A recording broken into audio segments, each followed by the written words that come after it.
I always seem to have a connection with the bride and groom. They often say that they feel like they've known me for years, or when they come back into town, they call me up to want to hang out. I study photography at the University of Florida.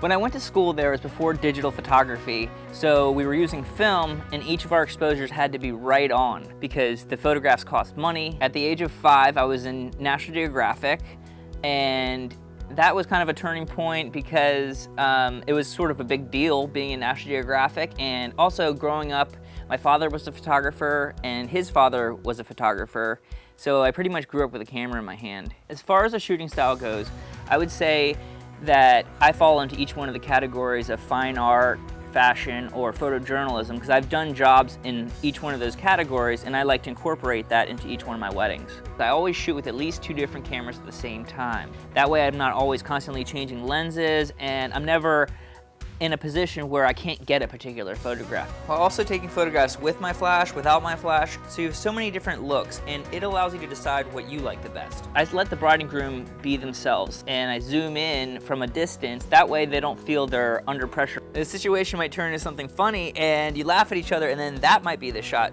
So continuously shooting and taking as many photographs as we can. Along the way, I'll make different suggestions. I always make sure that the bride and groom know that it's their wedding and I'm catering to them. Whatever they want to do is perfectly fine with me. One of the most important things about being a good wedding photographer is to only say positive things. I had a bride come up to me and she said that everyone was going crazy in her room, and that when I came in with my calming, positive energy, everyone else kind of took my lead, that she's the center of attention. At the end of the weddings, a lot of times the bride will come up to me and say, "Thank you for making it such an enjoyable experience, not only for me, but also the groom." Because a lot of times the groom isn't always into the photographs as much as the bride. I like to shoot everyone's wedding with the same passion that I would want someone to shoot my wedding with. And I think that's so important, that I approach each wedding as if it were my own.